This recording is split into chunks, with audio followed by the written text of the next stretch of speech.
জাহান্নাম তো দেখোনি, একসঙ্গে 17 রকমের আযাব জাহান্নামে এক একজন পুরুষ আর মেয়ের উপরে চাপানো হবে। 17 রকমের আযাব একসঙ্গে। 1000 বছর ধরে জাহান্নামের আগুনের জ্বলন, সাপের কামড়, ফেরেশতাদের লাঠির পেটাই, চিৎকার করতে করতে এ আল্লাহ, এ আল্লাহ, এ আল্লাহ, মরে গেলাম, আর বরদাস্ত হচ্ছে না, হয় এখান থেকে বাঁচাও, হয় বাঁচাও, আর নয়তো মেরে শেষ করে দাও, এই আযাব আর সহ্য করতে পারছি না। 1000 বছর ধরে ওই পুরুষটা জাহান্নামে, ওই মেয়ে ছেলেটি জাহান্নামে চিৎকার করে, আল্লাহ, কলিজা ফেটে যাচ্ছে, খিদায় পিপাসায় আর বরদাস্ত হচ্ছে না। 1000 বছর চিৎকারের পরে আল্লাহ ফেরেশতাকে বলবে, আল্লাহ তো দয়ালু, ফেরেশতাকে বলবে যাও যাও, আমার ওই বান্দা বান্দিরা 1000 বছর ধরে চিৎকার করছে, আল্লাহ মরে গেলাম, আল্লাহ হয় একটু কিছু খাওয়াও, একটু কিছু পানি দাও, পান করবার জন্য কলিটা পর্যন্ত কলিজা ফেটে যাচ্ছে, হয় এখান থেকে বের করো, বাঁচিয়ে দাও, আর নয়তো আমাদের মৌত দিয়ে শেষ করো। দোকান থেকে তো বের হবার কোনো রাস্তাও নেই, আর মৌতে তো মৌত করিয়ে দিয়েছে, আর মরারও কোনো ব্যবস্থা নেই ওখানে।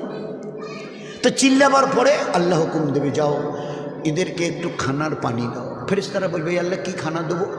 বলে জক্কুম, জক্কুম খাবার জন্যে। আর পানি কি দেবো? বলে হামিমাও ও গাসাকা। জক্কুম বলা হয় একটা কাঁটাদার গাছ, আমরা এখন তো খুব একটা চোখে দেখা যায় না, ওই ময়নার গাছ রাস্তার ধারে হতো, আর এইরকম লম্বা লম্বা কাটা, আর একটা ঠিস ঠিস ঠিস ঠিস করে কাটা হতো, একেবারে চতুর্দিকে কাটা, ওই রকম কাটাযুক্ত গাছ জক্কুম তার নাম হবে, তাকে নিয়ে গিয়ে খাওয়ানো হবে। তো ওটা যখন ফেরেশতারা খাইয়ে দেবে, চতুর্দিকে কাটা থই থই করছে, তো গলার মাঝখানে গিয়ে আটকে যাবে, না গিলতে পারবে, না অক করে ফেলে দিতে পারবে, না ঢোক গিলতে পারবে, না ফেলতে পারবে, গলার মাঝখানে গিয়ে পেট আর মুখের বাইরে আটকে যাবে গলায়। আচ্ছা, এই যে কাঁটাগুলো চতুর্দিকে গলার কণ্ঠনালীতে আটকে গেল, বিষগুলো, এই কাঁটাগুলোর বিষ আছে? কোনো বিষ আছে? দয়ার নবী শুনিয়েছেন, এই কাঁটাগুলোর একটা কাঁটা হাতে নিয়ে কেউ যদি দুনিয়ার একটা জমিনের উপরে একটু দাগ দেয়, চিহ্ন দেয়, দাগ, একটা কাঁটার মাথা দিয়ে যদি একটু দাগ দেয়, তো গোটা দুনিয়া বিষের জ্বলে যাবে, গোটা দুনিয়া ওই বিষের চোটে জ্বলে যাবে। তো একটা কাঁটার আসরের মধ্যে যদি ওই বিষ থাকে, তো শত সহস্র কাঁটা যখন চতুর্দিকে আটকে যাবে, কি অবস্থা হবে?